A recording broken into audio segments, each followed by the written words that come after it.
them plotted, connect them all. I'm not going to do the whole thing just for sake of time, but we're working for that, and we're going to kind of work through our little page together and arrive hopefully at a good conclusion and maybe learn a little something new. Maybe it's not new, but maybe it is.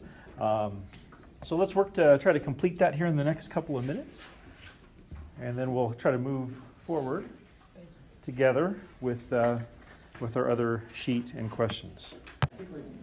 On this page says, how would the acceleration of the car be represented on the graph? So I don't know what kind of a background you have or how you would know this, but I'm just wondering if you do. How would the acceleration be represented on that graph? Or not? Say again? The slope of the line. Slope, and it's not really a line, it's more of a curve. At least mine is. Yours might be straight lines, but it would be the slope of the curve, wouldn't it? So you could put slope. I think if you wanted to just use a one-word answer, slope would probably suffice, right? The slope of that graph would represent the acceleration.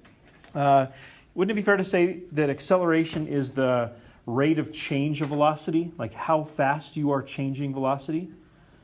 A popular measure of acceleration, like with cars, is a 0 to 60 test, right? So it's not from 0 feet to 60 feet. That's not really what it's measuring. It's measuring from 0 miles an hour to 60 miles an hour.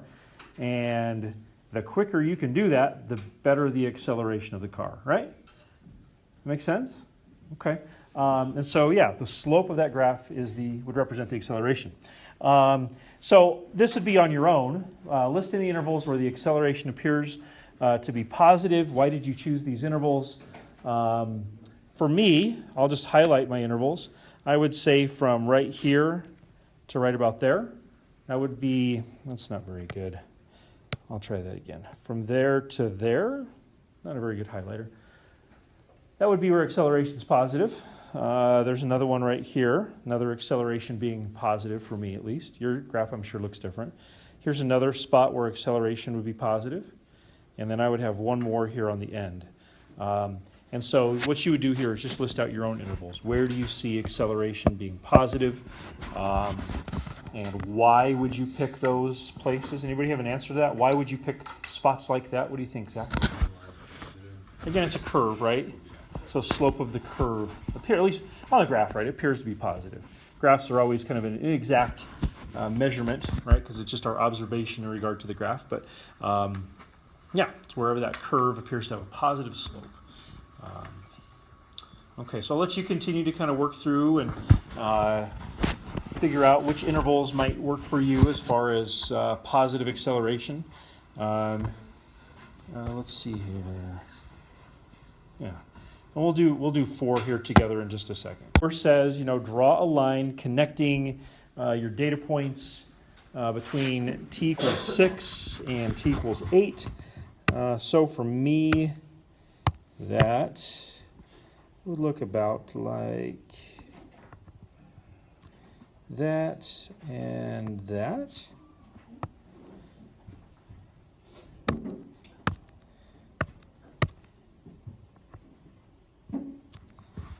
Something like that. That's not great, but you get the sense of it. So just connecting those two data points. So if you haven't already done that on your graph, go ahead and do that. And then a couple of questions. What kind of line is that? Secant. Remember we talked about this a little bit last time. I'm sure you heard about this a little bit last year. So that is a secant line.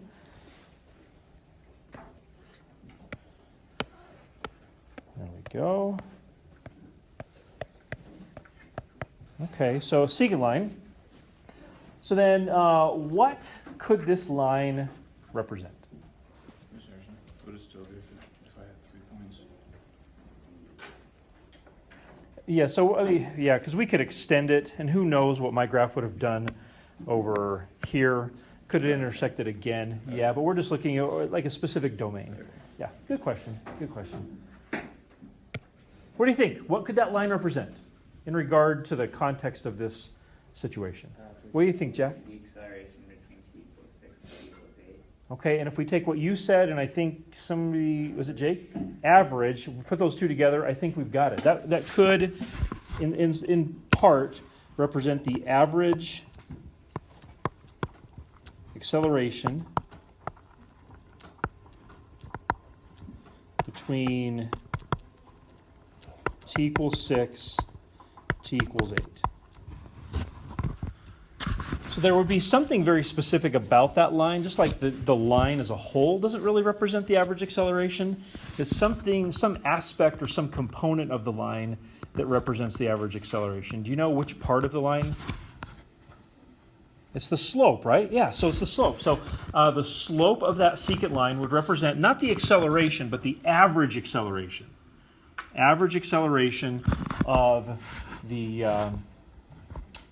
car on the interval from 6 to 8. And the reason why we say average acceleration is because we don't know, I mean, maybe you have a sense of it, but we don't know what happened between these data points, do we?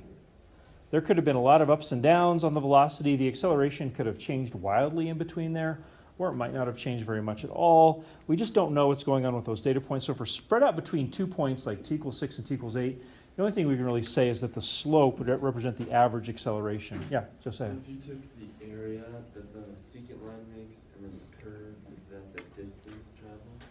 So we're talking about two pretty different things. So the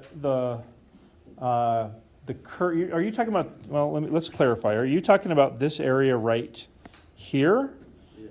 or this? So it was the first one. Yes. So the area between. Well, let's see here. The area between the green and the red graph. What would that mean? You know what that would really be? That would probably, you could probably call that the error in calculating displacement if using an approximation versus using the exact curve. So if you, and we're getting ahead of ourselves here, it's a good question though. If we calculated this purple area,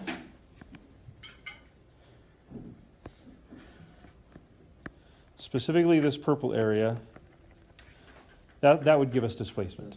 That would give us displacement. So if we use the red approximation, like the red secant line, you see how it would form a trapezoid? If continuing down, that would be an approximation for the displacement, or in this case, distance traveled. And then I'd say that brown leftover area would then just represent the area, or the error, if using the approximation versus the actual value. Good question. We'll get there soon. Well, depending on your definition of soon. We'll get there though. Okay. Anybody else have a question on that part? Okay. So let's see here. What does that represent? We talked about that. Okay. So number 5. I'm going to erase some of this here. Number 5 question says, can we write a formula for the average acceleration on the time interval 6 to 8? So we just got done saying that it's the slope of that secant line that represents the average acceleration. So what kind of a formula might we write to express the slope? Say again? Okay, so that would be the full equation of the line, right?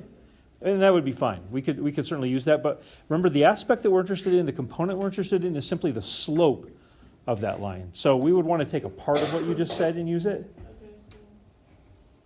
Well, and technically, if you think about it, point slope comes from what I'm getting at. So, I mean, you're definitely correct. We could certainly use that. What do you think? Go ahead, Peyton. Use the x1 minus x2 over y1 minus y2. So rise over run. Yes. There we go. This is when all the algebra errors seem to come out, right? It just happens. What you said is right. Yeah. So if we looked at it and we said, slope, and this is from, like he said, way back in algebra, equals y2 minus y1 over x2 minus x1, that would be a really good start, wouldn't it? But I don't see any x's or y's on this graph at all. What do you see as making up this graph? What do you see, Jack? So it'd be t of 8 minus t of 6 over 8 minus 6. What does t stand for? You said t of 8. Function. Oh, wait. Would you use f? Say again? Would it be f of What does f mean, right? Because we're talking about a... velocity?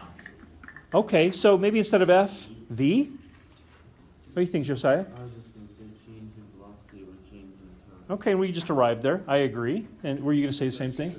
Yeah. And of course, that's a really nice definition for acceleration, right? Change in velocity over change in time. So if we looked at it from that perspective, let's take that perspective, and we'll build it back to what Jack said. If you've ever been in a physics class or, probably other math classes, you've been told that, that acceleration is equal to delta v over delta t. Let's make that connection backwards to slope, right? Delta v would just be v2 minus v1. Delta t would be t2 minus t1. So v2 minus v1 over t2 minus t1. Okay, and what does that look an awful lot like?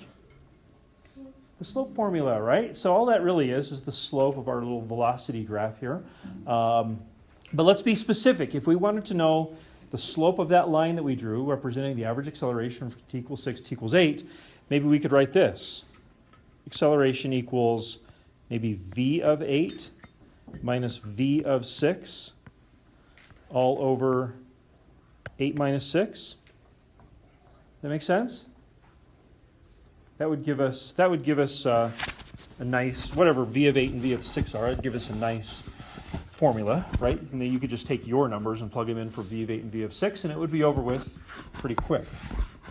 Okay, so we're down to our last two. Before we do that, do you have any questions? Going okay? Is all this making sense? Connection between acceleration, velocity, that graph, slopes, all that good stuff? Hope it's making sense. Okay, so far we've not really talked about calculus at all. That's fine, but now we're about to. So take a look at number 6, sorry. Number 6 says, how could you find the acceleration at t equals 6? So notice it's not between 6 and 8, it's just at 6. It's maybe a subtle difference, but it's a really important difference. What are we talking about? What could we do? Is that the tangent line? Yeah, no longer is it a secant line now, right? Because we're not talking about between 6 and 8, we're saying at 6. So now we're starting to talk about a tangent line. Let me do a little erasing here just to give myself some room. You've got a little more room than I do, so it looks something like this on the graph. If I were to kind of sketch this in here, actually we'll go with this. So that's 6 right there.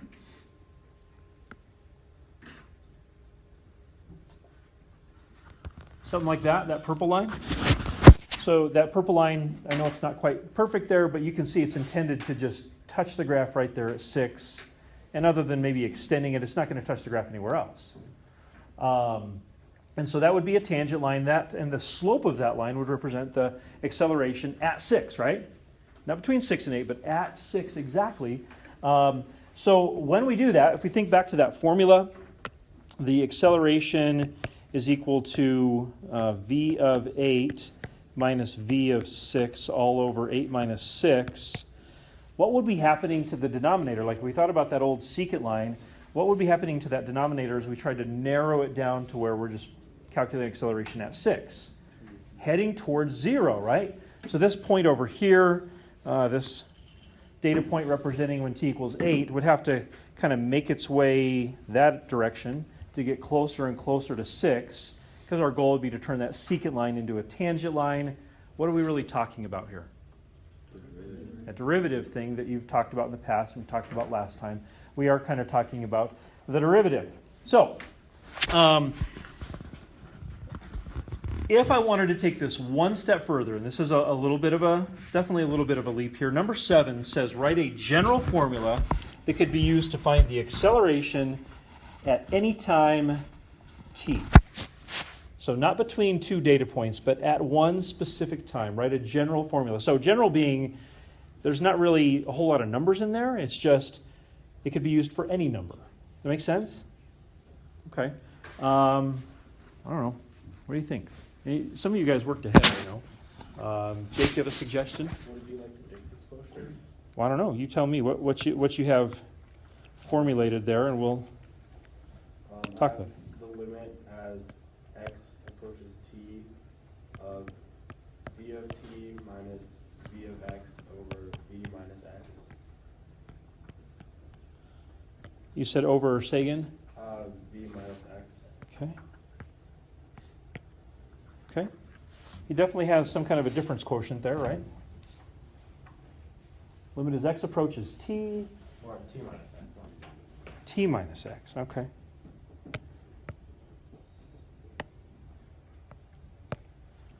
Okay, so I assume that t and x stand for various times, okay, and putting the limit on the front there, that's actually, I think, really good. There's other ways we could write it, but I think that works well. I think that works very well. So notice what he's got going on here. He's got going on, so this is a potential formula for acceleration.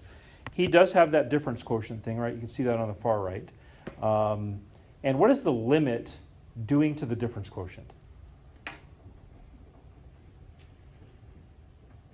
What's going on here, Peyton? It's pretty much saying you're bringing the 2 points on the secant closer and closer together, or the 1 point closer and closer to the other one.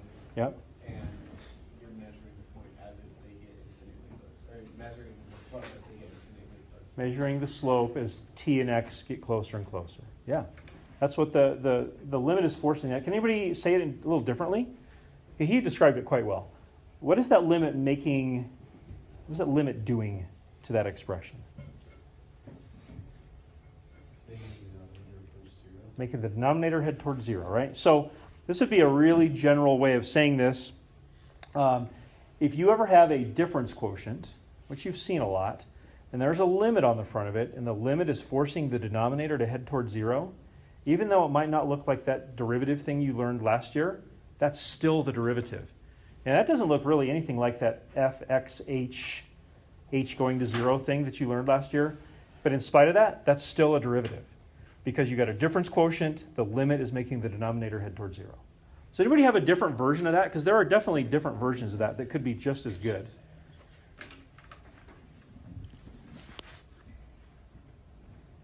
Anybody want to throw something out there?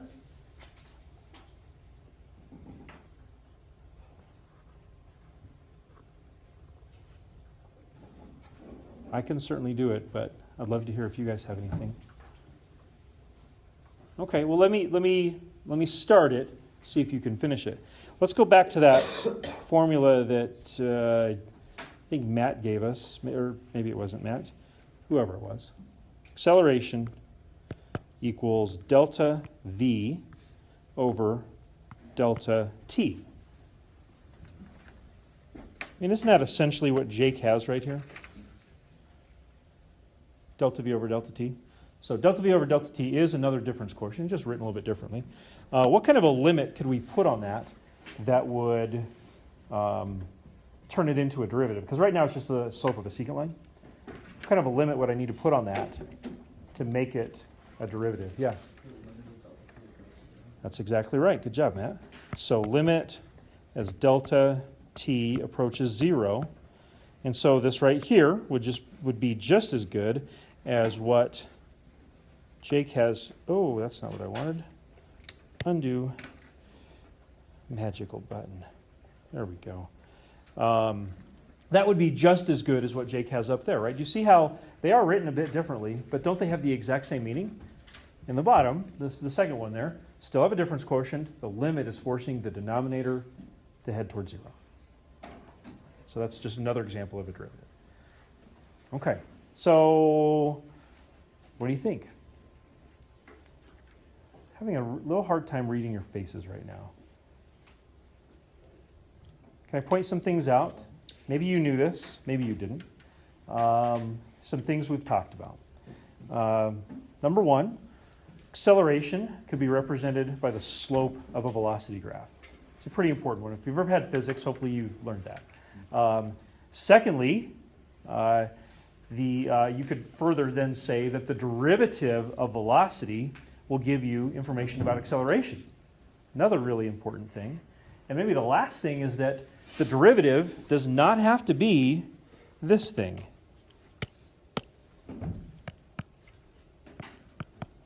That you learned last year. I mean, this is good, but the derivative is not limited, no pun intended.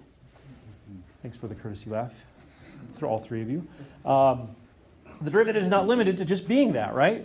It could be those other things up there, and there's another wide variety of things that the derivative could actually be, and so we want to be flexible. We don't want to be like, this is what I learned in pre-calc, so I'm just going to cling to this like grim death. I don't want to learn anything else because this is my happy, safe place. Let's open up the door a little wider and realize, hey, there's some other things that could be brought out of this that could be really, really useful, like velocities and accelerations and things like that. So that's kind of the point of this. So I want to close this up for you. Hand back your quizzes here in just a moment. And we'll finish today with a little Bible reading.